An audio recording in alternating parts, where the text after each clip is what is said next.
여러분 반갑습니다. 요한복음 말씀 묵상 시간입니다. 우리가 예수님과 더불어서 새 시대를 열어갈 수 있기를 간절히 소망합니다. 어제 말씀을 드렸던 것은 예수님께서 가나 지역에서 그 혼인잔치의 자리에서 물로 포도주를 만드시는 첫 번째 표적을 일으키신 사건이었습니다. 여러분, 이 첫 번째 표적이라고 하는 것이 굉장히 중요한 의미가 있었습니다. 표적이라고 하는 세메이온, 영어로 사인이라고 하는 것은 어떤 표시와 암시입니다. 그러므로 물이 변하여 포도주 되는 것, 이것은 대단한 아주 초자연적 어떤 이적입니다. 그런데 이 초자연적 이적 자체의 의미가 있는 것이 아니라 그것이 의미하는 어떤 해석이 더 중요하다 하는 것이었습니다. 여러분, 지금 예수님께서 첫 번째 표적을 통해서 말씀하시고자 하는 것이 무엇이었는가? 그것은 예수님이 이 땅에 생명을 주실 분이다 하는 것을 소개한 것입니다. 이 첫 번째 이적과 하나님께서 이제 창세기에서 이제 세상을 창조하신 사건과 매우 비슷합니다. 하나님께서 말씀하시니 그 말씀대로 세상이 다 창조되었습니다. 빛이 있으라 하시니 그 말씀대로 빛이 있었습니다. 말씀하시니 그대로 되는 것, 이것이 바로 첫 창조의 역사이지 않습니까? 마찬가지로 예수님께서 지금 혼인잔치 중에 포도주가 떨어졌습니다. 그리고 그 상황에서 예수님께서 문제를 해결하시는데 그곳에 있는 하인들에게 결례통 6개의 물을 채우라고 하시고 또 거기에서 물을 떠다가 연회장에게 주라고 합니다. 근데 그 물이 변하여 포도주 되었고 연회장은 그 맛본 포도주를 이전 포도주보다도 더 극상품의 아주 좋은 질 좋은 포도주다라고 칭찬을 합니다. 여러분, 이 모든 것이 어떻게 이루어집니까? 예수님의 말씀으로 이루어집니다. 예수님께서 말씀하시니 그대로 된 것입니다. 마치 이것은 첫 창조주 하나님께서 이 땅을 창조하신 것처럼 예수 그리스도가 이제는 타락한 세상에 오셔서 이 타락한 세상을 구원하시는 새 창조를 이루실 때에 그분의 말씀을 통해서 이루신다 하는 것입니다. 그러므로 가나 혼인잔치의 이 표적이라고 하는 것은 예수님이 이 땅에서 진정한 새 창조를 이루실 온전한 메시아로 오셨다 하는 것을 가리키는 것입니다. 예수님을 통해서 생명이 주어지고 예수님을 통해서 새로운 평화가 열리고 예수님을 통해서 진정한 안식이 생겨난다 하는 것을 이야기한 것입니다. 그러므로 예수님을 통해서 이제는 새 시대가 열렸습니다. 자, 그러면 지금 첫 번째 표적 다음에 다른 이제 요한복음에서는 표적이 나오면 반드시 그 뒤에 말씀의 해석이 나옵니다. 예를 들어서 요한복음 6장에 보면은 그 표적이 어떤 표적이냐면 오병이어의 표적입니다. 그것 다음에 예수님의 설교가 나옵니다. 이런 식으로 요한복음에서 2장에서 12장에 나타난 이 6개의 표적은 그 표적 다음에 반드시 예수님의 해석의 말씀이 나옵니다. 그럼 우리는 당연히 지금 이 2장 1절에서 12절에 이제 가나 혼인잔치의 표적이 있기 때문에 그것에 대한 해석의 말씀이 나올 거라 생각하는데 13절부터 25절 오늘 말씀에 의하면은 그 해석이 등장하는 것이 아니라 또 다른 사건이 등장합니다. 그건 뭐냐면 예수님이 성전을 청결케 하는 사건입니다. 자, 그렇다면 이 예수님께서 성전을 청결케 한 이 사건과 이 가나 혼인잔치의 표적이 매우 깊게 연결되어 있다 하는 것을 우선은 알고 가야만 합니다. 그래야만 오늘 말씀이 해석될 수 있습니다. 자, 그러면 오늘 말씀, 이 성전을 청결케 하는 사건이 과연 어떤 의미를 가지고 있는지 좀 더 깊게 살펴보겠습니다. 오늘 말씀 2장 13절에서 25절입니다. 13절에서 17절 한번 읽어드립니다. 유대인의 유월절이 가까운지라 예수께서 예루살렘으로 올라가셨더니 성전 안에서 소와 양과 비둘기 파는 사람들과 돈 바꾸는 사람들이 앉아 있는 것을 보시고 노끈으로 채찍을 만드사 양이나 소를 다 성전에서 내쫓으시고 돈 바꾸는 사람들의 돈을 쏟으시며 상을 엎으시고 비둘기 파는 사람들에게 이르시되 이것을 여기서 가져가라. 내 아버지의 집으로 장사하는 집을 만들지 말라 하시니 제자들이 성경 말씀의 주의전을 사모하는 열심히 나를 삼키리라 한 것을 기억하더라. 우리가 잘 아는 대로 다른 공간 복음서에는 성전을 청결케 한 사건이 예수님 공생의 후기로 표현됩니다. 다시 말해서 예수님께서 예루살렘에 올라가시고 그리고 십자가를 지시기 전에 이 성전 청결 사건이 있었습니다. 그러니까 예수님 공생의 말기, 굉장히 후기 사역이 성전 청결 사건입니다. 그런데 이 예수님의 공생의 말기 사건을 지금 요한복음 앞에 배치를 하고 있습니다. 그냥 이 요한복음 2장 13절에서 배치했다는 것은 이 말씀을 굉장히 앞으로 가져왔다는 것입니다. 두 가지 가능성이 있습니다. 지금 예수님이 성전에 2번 올라가셔서 2번 예수님께서 성전을 깨끗하게 하셨다. 공생의 초기 한 번, 공생의 말기 한 번. 이런 해석이 있을 수 있습니다. 성경에 나타나지 않았기 때문에 그것도 가능한 해석일 수 있습니다. 하지만 여러분 요한복음 기록 자체가 완전히 연대기 순으로 기록된 게 아닙니다. 요한복음은 굉장히 주제별로 기록되어 있습니다. 다시 말해서 2장에서 12장까지는 이제 6개의 표적과 말씀, 그리고 13장부터 20장까지는 예수님의 고난에 대한 예언과 고별 설교, 그리고 예수님의 십자가 지심, 이렇게 지금 하나의 어떤 주제별로 되어 있습니다. 그렇기 때문에 다른 해석은 무엇이냐면 성전에 올라가셔서 성전을 깨끗게 한 사건은 하나이지만 지금 요한복음은 신학적 의도를 가지고 그 사건의 내용을 앞으로 배치했다는 것입니다. 그러면 이 해석의 입각에서 본다면 이것은 의도적 배치입니다. 무엇에 대한 의도적 배치냐면 이제 가나 혼인잔치와 이 말씀을 연결시키는 것입니다. 어제 이 가나 혼인잔치에서 내 때라고 하는 말씀이 굉장히 중요하다고 말씀을 드렸습니다. 요한복음 전체에서 예수님의 때는 십자가와 연결되어 있습니다. 예수님이 십자가를 지심으로 하나님의 영광이 드러난 사건, 그것을 내 때라고 얘기를 합니다. 그러므로 지금 요한복음에서는 예수님의 때, 십자가를 지는 것을 어떤 절망적인 패배의 사건이 아니라 하나님의 승리와 영광이 일어난 사건으로 그렇게 이해가 되고 있습니다. 예수님께서는 그 내 때를 그렇게 받아들이신 것입니다. 여러분, 예수님은 지금 십자가 사건에 초점을 맞추고 그 길을 향해서 한 걸음 한 걸음 나아갑니다. 자, 그러면 지금 이 성전이라고 하는 것은 무슨 의미가 있냐면 그 십자가를 향해서 한 걸음 한 걸음 나아갈 때에 지금 이 건물로서의 성전이 무너지고 예수라고 하는 새로운 성전이 만들어진다는 것을 이야기하고 새 성전이 만들어지는 과정에서 십자가와 부활이 매우 중요한 의미가 있다는 것을 가르쳐 주기 위해서 지금 이 성전 어떤 에피소드를 앞으로 배치했다는 사실입니다. 한번 보십시오.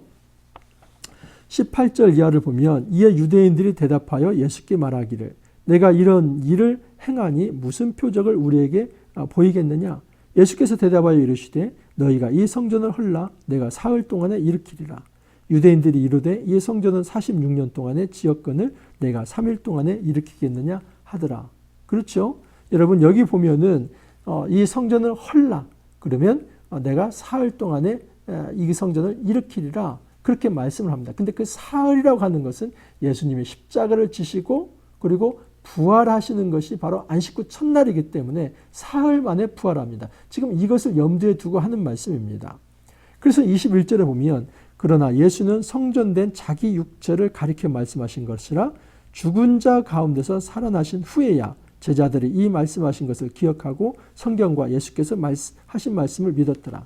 여러분 전반적으로 이 성전 사건과 예수님의 죽으심 그리고 예수님의 부활하심을 연결합니다. 그래서 21절에 예수는 성전된 자기 육체를 가리켜 말씀하신 것이라 22절에 죽은 자 가운데서 살아나신 후에야 제자들이 이 말씀하신 것을 기억했다. 다시 말해서 제자들도 그 당시에는 예수님이 하신 말씀이 무슨 말씀인지 몰랐지만 예수님의 부활하신 이후에는 예수님이 자기 육체를 가리켜서 자기 육체가 죽으실 것이지만 3일 만에 부활하실 것을 너희가 이 성전을 헐라 그리하면 내가 4일 만에 일으키리라 그렇게 말씀하셨다는 것을 이 제자들이 이해했다 하는 것입니다.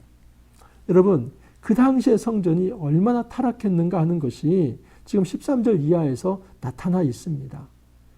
성전 안에 돈 바꾸는 자들 또 양을 팔고 소를 팔고 이제 비둘기를 파는 사람들 이런 사람들이 있었습니다. 근데 예수님께서 그 돈 바꾸는 상을 뒤집어 엎었다고 합니다.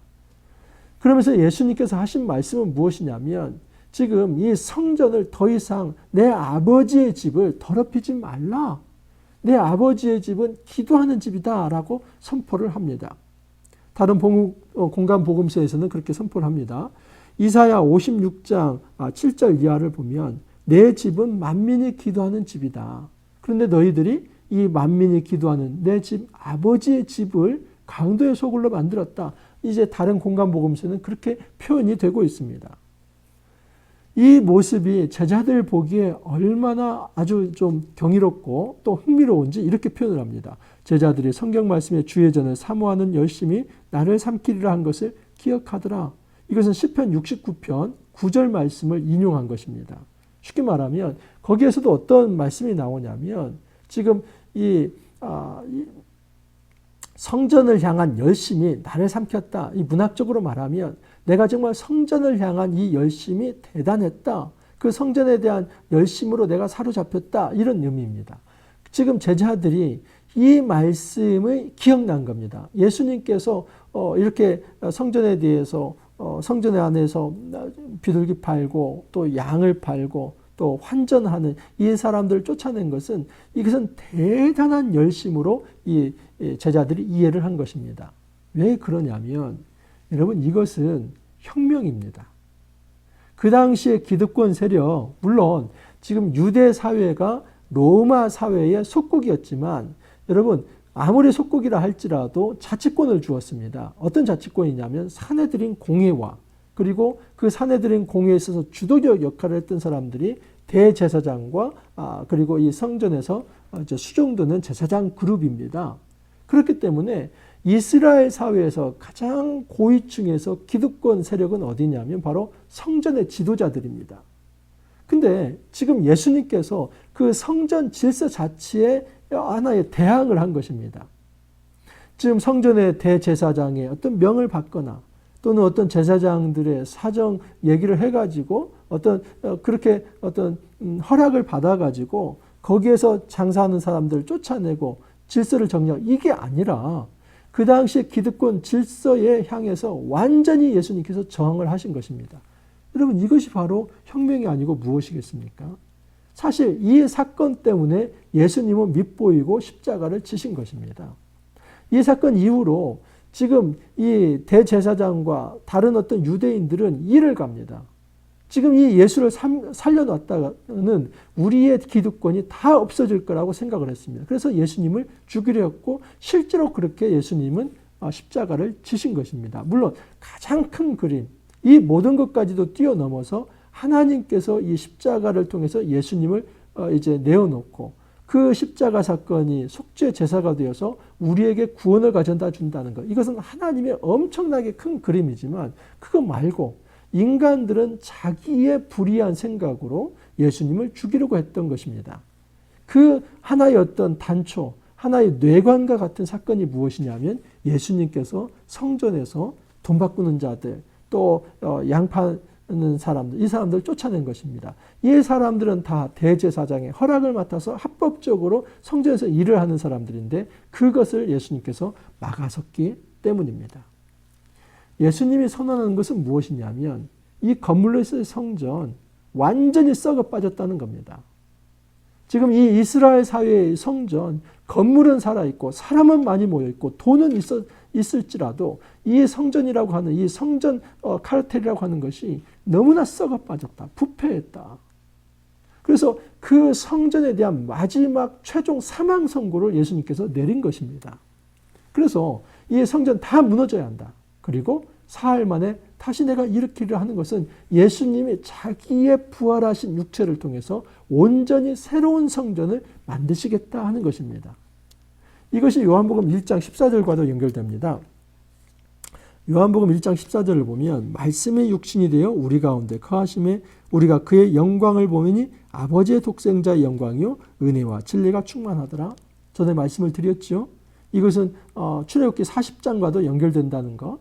성전이 봉헌되고 그 성막 위에 구름이 임하며 하나님의 영광이 임했습니다. 이 그림을 그대로 가져오신 건데 말씀, 이 예수님이죠. 말씀이 육신이 되어 성육신을 말합니다. 우리 가운데 거하심에 거한다는 것이 에스케노센 합니다. 이 에스케노선은 부정과거입니다. 스케노의 부정과거.